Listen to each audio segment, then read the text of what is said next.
All right, Ross McGill, thank you so much for coming on today, sir. My pleasure, Lucas. Hello, everyone listening. So, first thing, you've written a dozen books so far in education. Yeah, it is 12. And Yes. so the lucky dozen so far. And so obviously never enough time to go into all 12 in one session. I mean, maybe some sessions down the road to cover some more. But the first one, I came across a quote on another podcast recently, and it was alarmingly simple. And as we were kind of just discussing, that a lot of your work kind of hones in on kind of the main kind of overall things a teacher is doing on a daily basis. But the quote was, does it grow corn? Like, does it do the fundamental thing of like, does it help the teacher do the daily thing? So across your books, I guess, like, what did you kind of identify as some of the common struggles amongst teachers? And then what are some of the things that you kind of discovered through your work that helps them grow corn? Yeah, it's a good one. I guess the common struggle, what I see on my travels, and I guess this is supported by all the analytics on my website. 20 million teachers have read my blog now. And when I look at the Google Analytics, marking time and time come up as the number one headache. And when I go into schools and I do a workload quiz on the screen and everyone votes anonymous on their phone, I say, what drives you crazy? And they all say marking in every type of school. I guess my passions, when you become an expert, I suppose where I'm an expert, well, I'd like to think I'm an expert in simplifying complex ideas. Because like any expert, you can make things look easy on the surface. There's a lot of decision-making going on behind the scenes. So I hope that people that come across my work often tell me that they like, simple language, not overcomplicated, not too academic, just straight to the point. Unpicking, complex ideas, and like you said, offering the odd nuance here or there that might give people a different perspective. And so, in marking, like, what are some? Because I remember, for example, I was talking to a colleague once, and he said, "You know what? One of the best pieces of advice I ever heard for marking was at the end of the semester. Let's just say your grade book has 26 things in it, because that's all the assessments you've done over the course of your 4 months." One of his senior teachers said to him, just take these 6 out and see what happens. So he was going to trim it from 26 down to 20. And he said, watch the students' grades. And like the 6 less assignments, the grades were almost all the exact same. Right. He's like, you're doing so much more work and you're not actually like gaining any kind of like aggregate value. You're just literally putting another, you got 120 students times 6 assignments. You just saved yourself probably 40 hours of marking, which is a week of work. So it's like, those are kinds of the things. So is there anything similar to those lines that you kind of tell the teachers about kind of how to simplify that part? Yeah, absolutely. There's many ways to mark. And I guess the next thing you have to think about is what is it that you're assessing and who are you assessing, and topics and all, they've got so many different permutations. How a 4-year-old translates your feedback compared to an 18-year-old is going to be very different, right? So there's many ways to Mecca. You can fly, you can take a boat, you can walk. There's many ways to do marking too. So I think whatever the technique is, what I've learned from studying feedback is it's not students often are told what to do, but the research recommends that isn't what we're trying to achieve as teachers, which is often we fall into that trap. Here's what to do next. It's knowing how to do it. And it's a small, subtle difference, but what action to take next, how to fix it, what strategy to use to fix it, is where we should spend more of our efforts. So rather than, when we provide that feedback and that score, whatever it might be, and telling students what to do next, it's equipping them with the skills of knowing what to do after, and knowing how to do it is what I've learned most. How you do that when you've got 30 students, 25 lessons a week, there lies the headache for all teachers. So how do you simplify this process further? Well, you can't mark everything. And you also want to teach your students to mark some things for themselves. Of course, you've now got technology and AI where you can get a lot of quizzes that are self-marking. So I think it's a blended approach to all of these techniques. as well as obviously when the teacher's expertise has to kick in, you have to sit down and actually read and respond in great detail alongside the assessment criteria. And this is where sometimes that workload can exceed. I guess just day-to-day assessment is choosing a range of techniques that can reduce that headache. Some teachers work in certain schools where they might stipulate a certain approach that can often lead to more headaches themselves.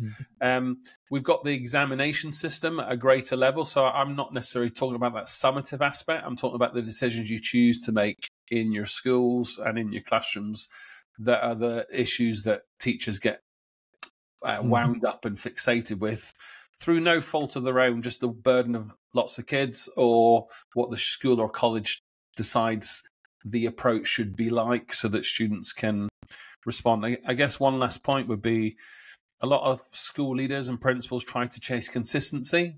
You know, it's desirable, but what I've learned on my travels, and I used to do this myself as a school leader, is you can never get that consistency because everyone does it slightly different time of the lesson, things like that. So I think it's coherence that we should be chasing rather than consistency. When I joined this school, this is the preferred methodologies, how you translate them to suit your subject or age group. That's when the nuance kicks in and you can slightly change the technique. But we're all on the same page, you know, the same team going in the same direction. We've got a good understanding of what we're trying to achieve collectively, but how you do it in maths, science or history, it has a subtle difference.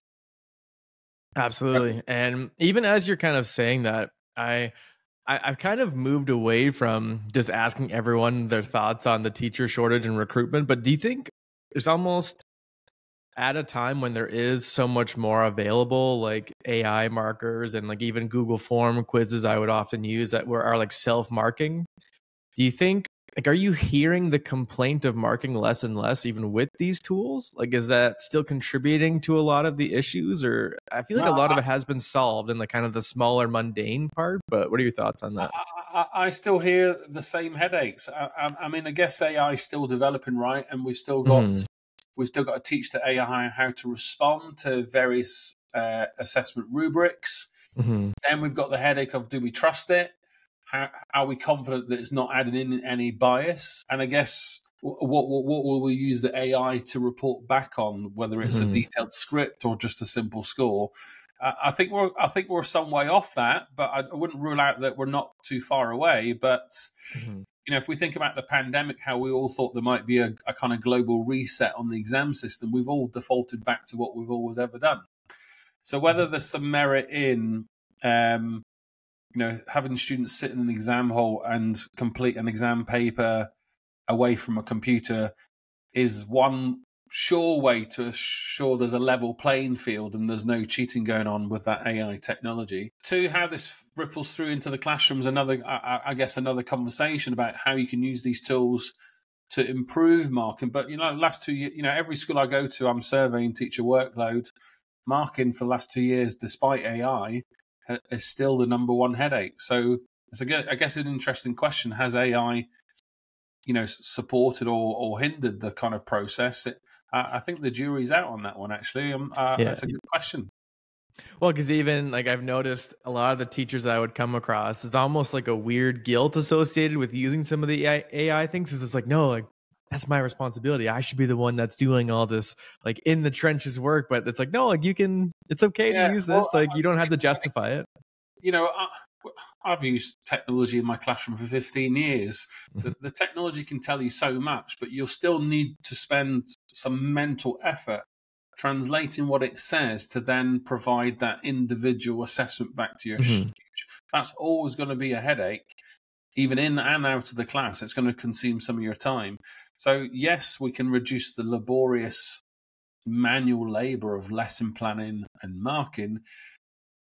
But, you know, 25 lessons a week, 30 students, that's a lot of work on a teacher. And I don't think that's ever going to go away, to be honest. I think the dynamics of how we work will change.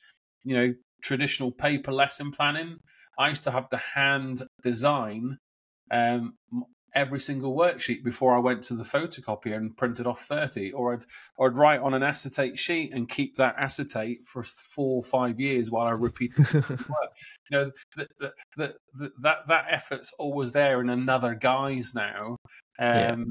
But I just think the nature of teaching, we know it's rewarding, it's rich, it's complex, it's challenging, but I think the nature of the profession, when you're always working with a certain number of students for a fixed period of time, multiple times throughout the week, I think the nature of that role will always make people's job hard to do. And so I don't want to get into the encouraging teachers to leave the profession by any means, but how do you know if teaching is not for you?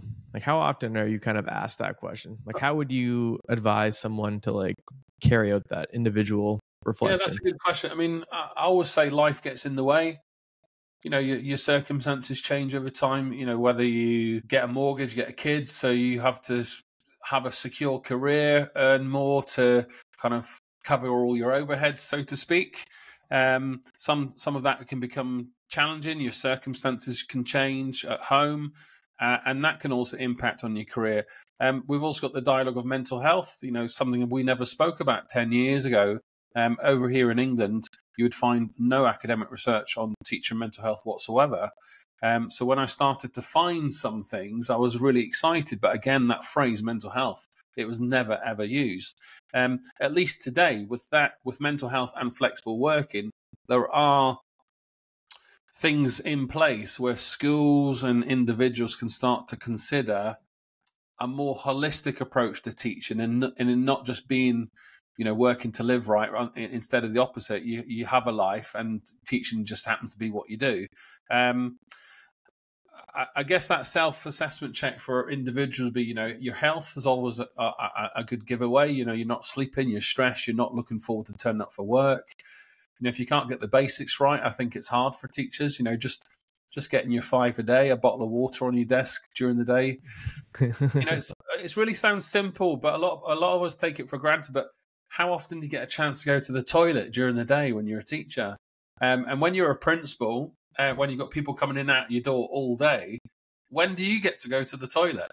And these are common things that people speak up about after they've gone. And we're just talking about, you know, typical people. You know, if you've got a health condition where, you know, hopefully your employer is being a bit kind on, you know, your flexible working arrangements, then it can make things a little bit easier for you. But we've still got a lot of work to do. I think with the world now today, we're much more connected. You can travel overseas for a few dollars. You can teach internationally. You can teach online now as well. I think the dynamics of the workplace for all types of industries, not just teaching, is changing significantly. I think the biggest headache for the teaching profession is parents still need to send their kids at the moment to a physical institution to be taught, while they can go physically or work at least a hybrid approach online at home to work. So, you know, that big question, what makes a school? What constitutes a school? Is it a physical building where kids have to come to, or can they all do it online? I hope we never get to a place where all of our schools are all online, because, you know, I work on my own now, and I don't work all online, but if I'm not out in a school doing teacher training, meeting people, I know that I'm going to start to crack up. So we need to ensure that our young people develop those social skills. We saw these headaches during the pandemic. So if we're going to switch to a place where, due to the market forces of teaching and trying to recruit, you know, I could lead an online class now with 3,000 kids. You can't do that physically in a school. So you've got the technology and the market forces that might filter through to our teaching terms and conditions as we know it, versus the traditional route where there's you and I and a few other teachers in a physical building with 30 kids each, 25 hours a week. So yeah, it's a big question.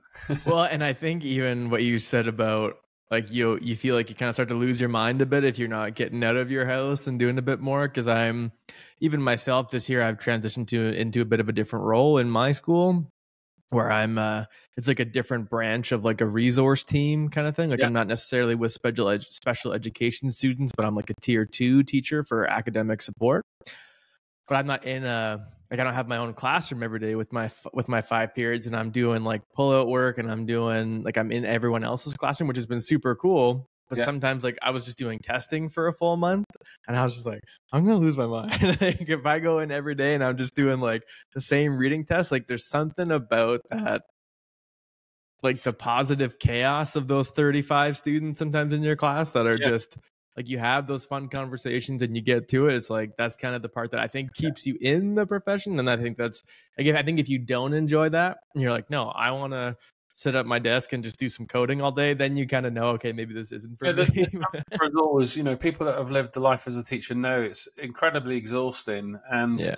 to teach success for 3 or 4 years, in today's landscape, you're doing really well. I did 26 years, which is quite a good stint. I do meet on my travels 1 or 2 teachers that do 30, 40 years, and they often be in one or two of the same schools throughout their career. And I just view that as such a marvelous achievement. But I don't see, with the technology and all those circumstances we've just discussed, I would find it quite an impossible dream to imagine that a teacher might stay in a school for 30, 40 years and be a teacher for that length of time with all the things that we have access to at our fingertips now, where everyone can have a shopping cart, everyone can teach online, everyone's got their own video channel. As I said, it's influencing all sectors and industries, not just teaching. So it'd be interesting to see how it all ripples through. Because I'm also noticing a bit more of a trend of, I think it's starting more in the university, like post-secondary area, where you're starting to see the accreditation kind of being questioned. Because I think if once that's, and like there's other kind of smaller scale like online platforms and universities where like you can take these courses with me, like you don't get a Bachelor of Arts degree in your mailbox, but you'll still get to kind of sit with someone and you pay them and you learn from them. Do you kind of think that we're going to head toward a time, like, let's just say I'm certified K to 12, I'm going to put these 3 online courses on for, let's just say I'm in Alberta and I'm like, oh, this is social studies 20-1, you can sit with me and I can give you the signature. Like, do you think that's going to be what kind of starts to happen more often, especially like the grade 9 and above classes, if not already? Well, yeah, I mean, if I think about the university model here in England, a lot of universities going, scratching their heads now about, uptake on courses. Students quite rightly are questioning the costs of degrees. A lot of the infrastructure here in England, we get a lot of international students that kind of fund the system. I think about my own doctoral studies. I paid thousands and thousands and thousands of dollars, and then the pandemic came along, and it's been online ever since. I've not enjoyed it since that point, where I don't get to see my mates. We don't get to check. I don't get to go to the university now unless I want to do it on my own free will. I guess that kind of like a gym membership, right? You pay your gym membership and it forces you, you've got that motivation to turn up and use it. I've always viewed that kind of, for my own university studies, whether everyone else does, I don't know. But when you're spending 20, 30, 40,000 here in student loans here in the UK to get a degree, and it's all online, it makes you think what you're paying for if that was physically, doesn't it? Yeah. Well, because I think especially at that level, like you are, the argument I've always heard is that you kind of pay for your network, if that kind of makes sense. It's like, that's usually like you are going to work with a dozen other people who you can eventually do long-term projects with. And that's kind of what becomes a significant part of the implicit value of your degree. But would you kind of agree with that still kind of being the argument? Yeah, and like you said, we've got plagiarism and all those kind of headaches too, where you can just do online courses, someone signs it for you. We've all sat those PowerPoint lectures where you've got to self-quiz yourself, and then you have to download a certificate to show your employer, look at the training. And we all cheat the course, let's face it. So I've never cheated those. What's wrong with a good old-fashioned lesson with a teacher who's an expert? Get you in a room, get you go through the hard labor, and then you do your test at the end to prove your worth.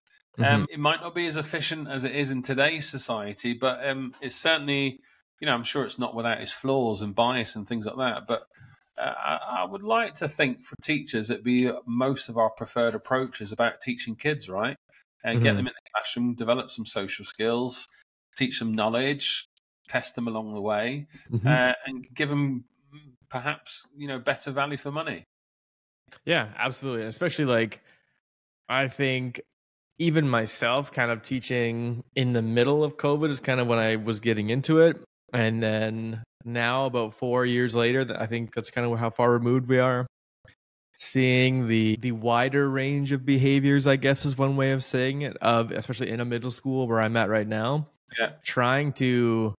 I find like teaching that kind of classic traditional, because I mean, I can sit here and talk history to you all day. I mean, that was my degree. I taught social studies. But trying to just get through 60 minutes without trying to like herding cats for the entire hour, like I feel like that's been a bit more of a change that I don't remember it being as extreme like when I was going through the K-12 system. But anyway, that's kind of just a self anecdote. But our young people are born with mobile phones in their hands now, so they can watch a lot of the things that we teach them in 6-second TikToks, right? So there's also that challenge of trying to keep them engaged in a classroom environment compared to, if I pick up a phone and open up TikTok and I search the hashtag history, right? There's a lot of initial facts I could discover very quickly in a entertaining. They are entertaining in like a shorter period of time compared to your traditional, classroom lecture you might get in a school. So that's also a challenge for us all, right? Teachers trying to be a bit more entertaining as well as trying to keep our kids engaged in that 60-minute lesson, right? Yeah, and so one of the main things I wanted to talk to you about is the one thing that I hear from a lot of teachers that I've been able to have the privilege to talk to, like through doing the podcast and such, is that the one thing that always keeps them in is usually finding the right school and feeling supported. So I know that you wrote one of your books on like looking at a toxic school culture. And so one of the main things I wanted to kind of dive a little bit deeper into here with you is, how do teachers use their voice to improve a toxic culture? And like, what are the signs that they are working within one? Right. Well, I'm just going to get some, can I share a graphic on the screen or not? I'm not actually 100% sure. You can give it a shot. I don't see. Yeah, I think I can. Let's see. There's a first for your podcast. Whether people can there you go. listen to this on our podcast will be another challenge. But so you got 8 characteristics. The first one, obviously, do a lot of people leave that school? There's a really obvious sign that things aren't working well. So the challenge is, if you join that school for an interview, how do you act? How do you know? How do you read the signs? Well, a great question to ask. It's quite a high-risk question to ask at an interview is, what's your staff retention like? How many teachers leave the school on an annual basis? I guess like anyone, you're entitled to know. If you've got a very healthy, open culture school, they'll be happy to give you some ballpark figures. But anyone who might think that's a bit of a pointed question to ask at interview might not be the right school for you. I think there's a good clue straight away. A sinking school and a hothouse school, I guess there are, the graphics speak for themselves. You can have a lot of reasons why a school might sink. A range of priorities. Lots of external pressures in the way. No strong leadership at the top. Changing leadership at the top. I guess that hothouse is, when things just bubble up far too much, everything's an emergency, I suppose. Is a good way to describe that one. The restructuring, thinking about how you, I guess schools more and more now have to really think about their costs and overheads, right? So, thinking about how the world's changing, how your job and responsibilities change, and how when someone leaves, someone's not appointed to replace them. Their roles just spread between the rest of you. So you get a lot of repeated restructuring where sometimes it's engineered to get rid of people. Sometimes it's just engineered to save costs and give people more work to do. Your 5, speaks for itself, that paperwork, but sometimes you can get a lot of people just keep them doing paperwork, keep you all busy. If you've gone on an inset day to learn professionally, you've then got to fill in a form to tell everyone else what you've been learning rather than trusted to get on with it. Balkanization. So number 6, if you think of former Yugoslavia, it was kind of separated into different regions and a bit more theory behind it, but it's essentially working in silos rather than together. So that's where I can explain that in a greater depth if you're interested. Number seven. Absolutely. Yeah. Number seven, I guess this is my scheme of work. These are my resources. I'm not going to share them with you, even if we're in the same department. And then you've got number eight. We never write. We always write lesson plans, or we always mark this way. This is what we've always done here. Doesn't matter if your ideas are new or research informed. This is how we do it. Yeah. So you've got those kind of traditional signs. So the book Toxic Schools was actually what's called a ethnography. So it was a kind of deeper interview of 6 teachers who were working in toxic schools. And we tried to unpick through a range of structured questions what are the hallmarks of where they work, and what are the reasons why they might stay, or how to survive in a school, or how might they engineer a way out. And we put that together in 6 teacher stories in these types of schools. So let me stop that side share. Even just before you go, I've noticed sometimes like teachers will tell me like, oh, that's a horrible school, and then I've gone somewhere and I'm like, oh, I love it here. I'm like, am I a toxic person? Like, what is the? So how did that resonate? Oh, that was 100%. I think the thing I'm kind of interested in, because in my subbing days, I found like you could just walk into a building and you feel it. Like you feel like a pressure that's kind of like, I don't know who's kind of looking at me in here. Like you kind of meet some of the admin, some of the teachers, and they're kind of standoffish. Like they're kind of like, here's your lesson plan, see you later. Like there's not really not that I'm expecting like a warm greeting, like, oh, Mr. Clark, thank you so much. But it's also some sort of professional kind of cordiality a little bit that you're anticipating. When you're a cover or a sub teacher, I think you call it,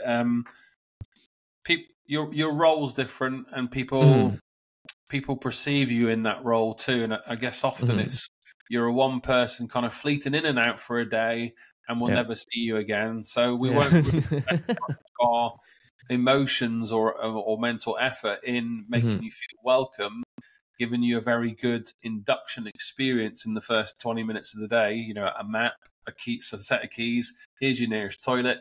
Here's a spare mug in the coffee room so you don't feel like you're Ross's. And this is our behaviour policy, right? So when kids are really rude to you in the lessons, we got X, Y, Z. And by the way, in this lesson, so-and-so's next door if you need any help. That's a great induction process in any school if you're there for a day or for a week. Now, not a lot of schools put those things in place, but those are the kind of basics, I suppose, that I would have when I used to run the sub process for 200 teachers in my last school. So you would always try and make our supply teachers as welcome as possible, but also give them a lot of the resources they needed, you know, throughout the day, not just in the morning. So talk to me a bit more about like the silo part of the balkanization. What do you mean by that? So I guess it's when you're just working on, you know, you can have individuals that work on their own, and you can have departments that work on their own. So, and you can have departments that can't see the greater good, or you can have departments that maybe hinder the greater good. So you maybe want to block it for whatever reason, through jealousy or through relationships, or just being difficult. So, you know, if I'm the new head teacher and I look cool and I've got a great reputation, well, if you've been in the school 30 years and everyone loves you and you didn't get the job, then there may be one or two things that you might do deliberately to make me look bad publicly. Now, they're human behaviours, right? But they happen in all industries. So I guess the older I've got, the more surprised I've got. Well, in fact, I'm becoming less surprised because we're adults, and these behaviours can manifest themselves in any human being. So just because in schools we're teaching students how to behave and how to live a good life and how to contribute to society, you'd think these behaviours would mirror through to adults in our schools. But, you know, we're adults and we all have capabilities to do terrible things.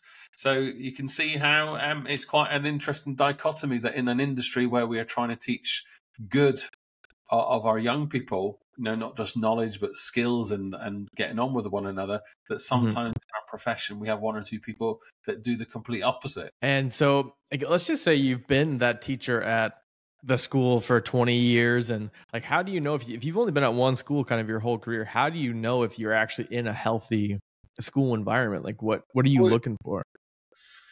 I can go Or am through I some. asking the wrong question? Like that's kind of like I'm looking at, yeah. I guess you'd be looking for some hallmarks, certain Hmm. things to know if you're in a good school. But I guess, like anything, you'd want to know, what would you do if you were that teacher that's chosen to work in a school for 20 years and is really happy? Well, how would you know that you are in a happy school, and what things could you do? Well, you'd hope that you were, through social media, you could, whether it's through anonymous account or a real identity, you could just tweet out some things that you might think were appropriate or inappropriate and see how the responses went down. You could gauge what everyone else is doing across the country to see if your school's up to date with the latest kind of pedagogy. I guess internally, the things that you would be checking would be, are all the teachers around me leaving? So that retention rate. Are you invested professionally? So is there a good CPD program in place? Are pathways available and clear? So, if I'm a new teacher in a school or an experienced teacher, do I have a clear CPD plan that's available to me? And am I encouraged to follow certain processes, even if I don't want to be a leader or or go up through it in promotions? What opportunities are there for me at a whole school level, departmental, as well as individual? I guess you've also got the appraisal. So I don't know if you call that over in your neck of the woods, but that performance management. So do you have a good process in place where your line manager isn't ticking a box and not just filling in a bit of paper, but it's a genuine conversation where they listen, they support, they challenge you, and it's done frequently. It's not just done 2 or 3 times a year because the system says so, but there's good processes in place. Some schools also have great coaching opportunities. So even if we don't work in the same department, there's opportunities in place where I can go and develop some of my own general pedagogical thinking outside of my subject with another colleague who might help sharpen some of my skills in and out of the classroom. All the admin things we have to deal with. How do you prioritize? Well, a great coach could help you identify things that you could improve in your personal and professional life. So there's loads of things, staff wellbeing initiatives, good policies in place, procedures. One of the biggest trends over here in England at the moment is a menopause policy. One of our biggest trends is 50 plus females growing in the profession because English schools are getting better at flexible working, and also having a menopause policy by recognizing that there is a need here for a woman going through the menopause, and how might the school adapt its terms and conditions to facilitate people to be successful. So what have I've never even heard that before. So what is the flexible scheduling like? Like how have they kind of implemented that? It could be for whether it's for my personal needs or personal as in family. I think about my young boy. So he was born extremely premature. Let's say that it was very difficult for me to get him to nursery in the morning for 8 a.m. so I could get to school to start at 8:30. You might have an employer who was flexible enough for you to have period 1 off and then arrive at school for the start of period 2. So it gave you that extra hour of flexibility in the morning to start teaching a little bit later in the day. So little things like that. You can have all sorts of good HR schools and principals come up with lots of different ways to meet the needs of the individuals. I guess how you might want to communicate what's available to staff might need a bit more of a sensitive, I don't know what the word is here, but you wouldn't want to necessarily expose people's individual needs because you're breaching a bit of confidentiality, but you'd certainly want to know some case study examples of things that's available to people, or at least make them be aware of flexible working arrangements. Here in England now, people have an entitlement to ask to go flexible working, and an employer should do their utmost to meet that person's needs. I don't know what it's like over here in America, but I guess we're trying to get up to speed with trying to meet people's needs, the dialogue of mental health, but also thinking about the teaching profession at large. How do we ensure that it meets everyone's needs? It's a bit more flexible in light of the world and all its complexities, and that the hallmarks of a traditional successful teacher would be someone that works night and day, marks all the books right, and has always got great clan lessons to behave. Yeah. Well, let's face it, we can't live that life 190 days of the academic year every year, Yeah. and never say that we never have a difficult moment. So I think the more realistic we are about flexible working, and that you can have brilliant part-time teachers, and this is what it looks like, I think that's good for the profession. Yeah, that's even like I'm actually in Canada, and I came from Alberta, and I just moved to New Brunswick, and so kind of west to East Coast. And I've noticed in New Brunswick, especially, there's so many more positions that are like 0.4s and 0.6s and 0.8s, where they don't necessarily, obviously you get paid more doing the 1.0 and doing kind of the full 25 lessons a week and such, but it's definitely interesting to see a bit more of that accommodation in the areas. And I've kind of argued in the sense that the shortage has kind of given people a bit more agency and saying like, no, these are the things I want to teach. And if I don't get to teach these, then I'm not going to do this position. It seems to be a bit more the case, and kind of what you're like we do. I think it's like the teachers get 4 preps a week of about an hour. And you're kind of saying like, oh, if they needed a first block prep because they're having so-and-so, like they just had a new child, etc., they would like first block, you kind of find a way to make that work. Is that kind of what you're saying, or has there been like something specific added on to this kind of flexibility where you are at? I mean, childcare might not be the only possibility. It could be, let's just say I've had a serious motorbike accident and I now can't move my hip as normal as I could do, and it takes me twice as long to walk to school, or even get out of the car in the school car park, right, and just walk to the school. And I can't go up to the second floor in the maths corridor anymore. So suddenly I need a lift key. That is a flex, and the lift keys are only given to senior leaders and the site staff, right? So suddenly you as a teacher is given a VIP lift key behind the scenes that you've not to abuse, but it gives you that extra privilege to meet your individual needs. So, good flexible working. You've got some general things that can apply to all staff, that entitlement to work flexible, but you've also got individual circumstances where through health, childcare, or all the different things you can possibly have, it's about having, a good HR team available, and plus also your principals, that in today's economy where we don't have as many teachers, I need to start thinking a bit more creatively about how to entice even a 0.2 teacher into my school, because it's another brain, it's another personality on the school premises, it's another brilliant teacher that can meet the needs of my students. And if it means we've got to do X, Y, Z this way to facilitate it, I think that's a good thing. The biggest challenge we all know for schools is they've got fixed timetables, they've got a certain number of bits of budget, and often that can be a kind of Achilles heel or a downside, I suppose, of trying to fit certain teachers into certain classes for that consistency. You don't want about 7 teachers to teach one exam class, right? You might do 1 or 2, 2 teachers at best. So to try and think about all those headaches that we have to deal with in schools is also a big consideration. Because more than anything, our students respond to that consistency with the person that's being taught them, that relationship, right? So if you have 7 teachers teaching one scheme in an exam class rather than 2 teachers, the kids' experience is going to be very different, aren't they?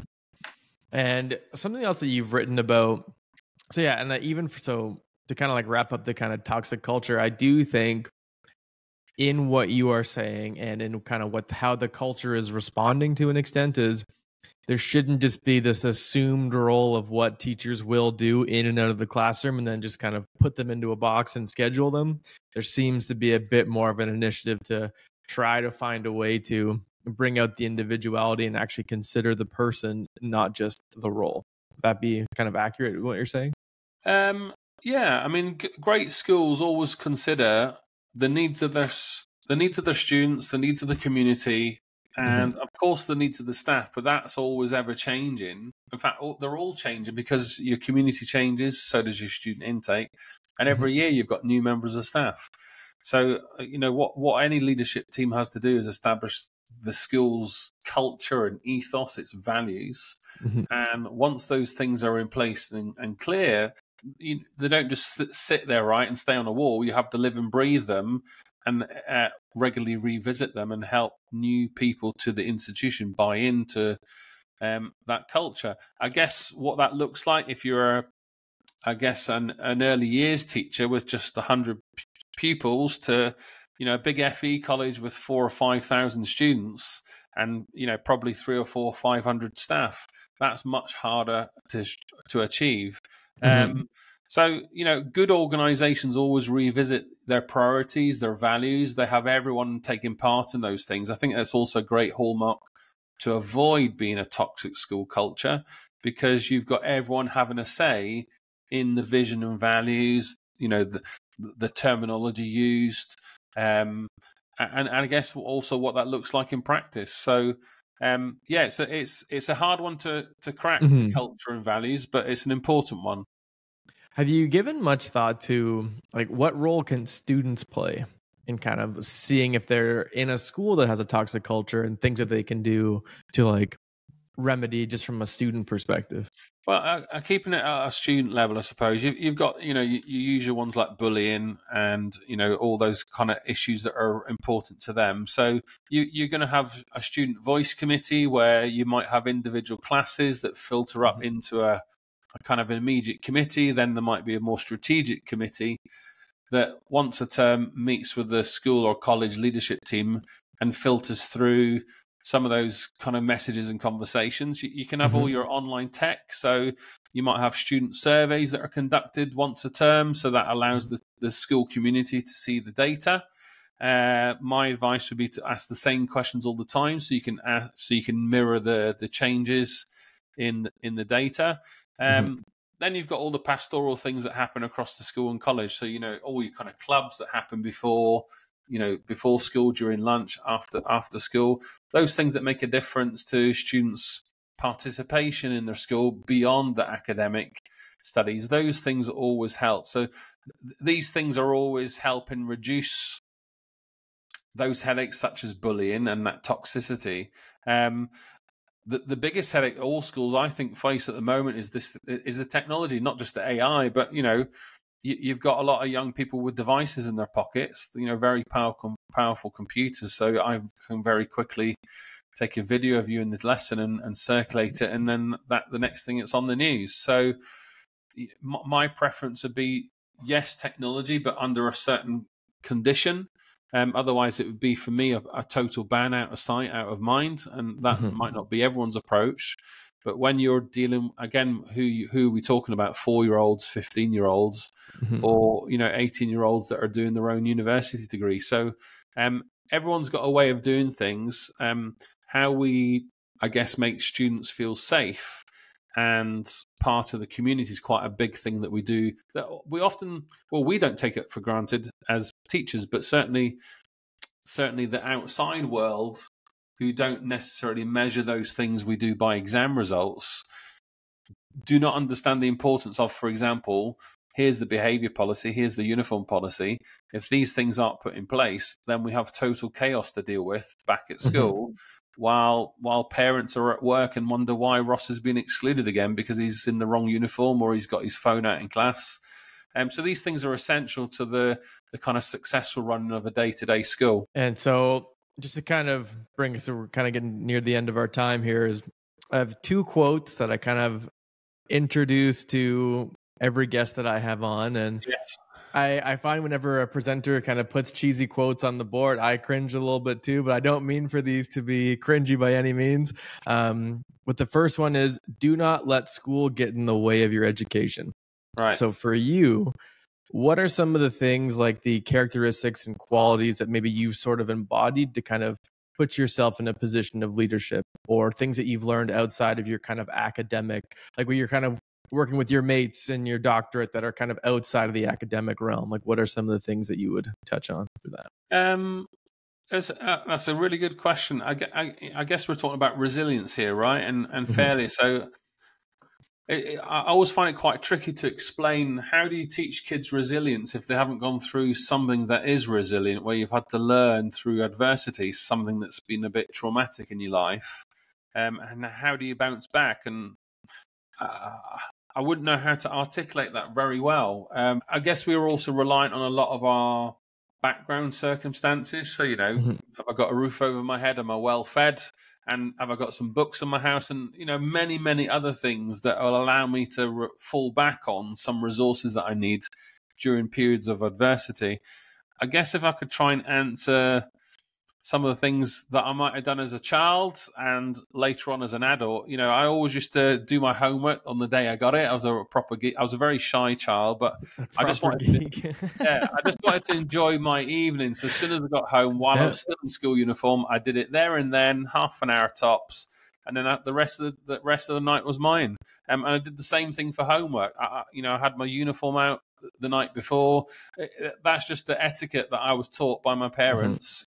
At school. So, that got me off to a good footing. But I went to 7 schools as a child because my parents moved all over the UK. So I always was on a back foot because I never had that social backing of friendship circles and those kind of things that we take for granted. So the reason I was shy is because I was always having to form new friendships in an unfamiliar environment.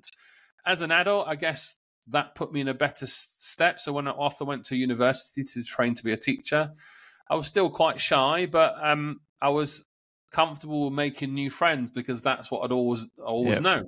I wouldn't consider myself highly academic at the time, but I certainly started to discover reading, and I used to get lost in books and find myself in another world and learning, lots of new terms and becoming a bit more literate. And I found that quite a powerful thing to do. And I guess now through my writing, as I struggled to express myself as a young man, I found my writing on my blog, 3,000 blogs, 12 books, has dramatically improved my literacy as well as teaching. And in fact, one thing that teaching gave me was confidence, being that actor on a stage in front of 30 kids for 26 years. So, I now do public speaking in front of hundreds and hundreds of people every day in unfamiliar environments. But I now find that a joy and my happy place. So how things, go full circle is something that I would fear I totally embrace now. Personal lives, we all have bits of adversity. So how do you bounce back? Well, that's the big question, because what do you have as your resources and your prior knowledge to help you to bounce back? We could throw into the mental health dialogue again, or also just things that you were born with that might stop you from bouncing back. So it's a tough question. I find the resilience question a tough question, but maybe you just got a sense of how I've dealt with it. I lost my job in teaching once. My boy was born 3 months premature. So those were very challenging things that happened outside of school that influenced my life as a teacher and my decisions about my career path also. So know how to respond, not just what. So a bit like the feedback conversation, not just what, knowing how. And I think when we get into metacognition and teaching students how to learn, not just what to learn, I guess what I've come to the conclusion is that it's a transferable set of resources and skills that you can use in all aspects of your life. Beautiful. Okay, so now I got one more quote. Maybe, hopefully, this one's a bit more. Not so too it just says no. It says education. It's similar in kind of the overall connotation, but education is what remains once we forget everything we learned in school. So it's similar, but it's mainly like when you're giving your public speaking gig, like what is it that you want people that you're speaking to take away from their time with you specifically that they won't get from anyone else? Oh, that is a good question. I like to celebrate teaching as a brilliant career. I also like to highlight that it's incredibly complex, and the things that we try to do when we try to evaluate teacher success through observation, through work scrutiny of people's work, or through children's exams, I think we try really hard to do that. And whether we do that well or not, I feel the jury's out on that. So I think it's desirable that we want to evaluate teacher success. Of course, research can give us certain indications, but I guess the key messages that I try to share is, look, teaching's really hard. We don't have 30 students behind us while we're having a chat on this podcast. And that makes the podcast really hard, right? If you had 30 kids behind you. So that's the life of a teacher. Then you get into the details of who you're teaching, what you're teaching them, how long have you got them for, where are you teaching them, online or in a maths classroom, what point in the year, what point in the day, how old are they? So when you get into all these specifics, my God, teaching's a fascinating world. And then you want them to be nice to each other, say please and thank you, and get a grade A, right? And you want also the parents to be on board. But we know then we're starting to get into really complicated territory with all the diverse student needs you have and their family circumstances at home or not. And again, yes, teaching's very fascinating. It's highly complex. I feel like even I don't realize how many things are influencing all of our micro decisions just when you're kind of saying it like that. Like that's. So I like to just unpick those complexities and try and find simple ways to explain them or to come up with some techniques or solutions to help teachers, and not to stop evaluating those decisions, but highlight that trying to evaluate them is not lost effort, but needs to be a bit more calculated, if that makes sense. A bit more thoughtful, because the danger is if I come to observe you in a clumsy manner and my feedback's very poor and inaccurate, that might make you leave the profession prematurely.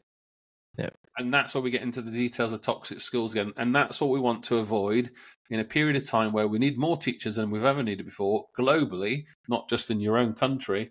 And we need to recognize that it's a blooming hard job. Yeah. All right. Beautiful. Good. I don't think I could have said it any better myself. Thank you so much for coming on today, sir. My pleasure, Lucas. Thank you, everyone, for listening. Teacher Toolkit online if you want to connect.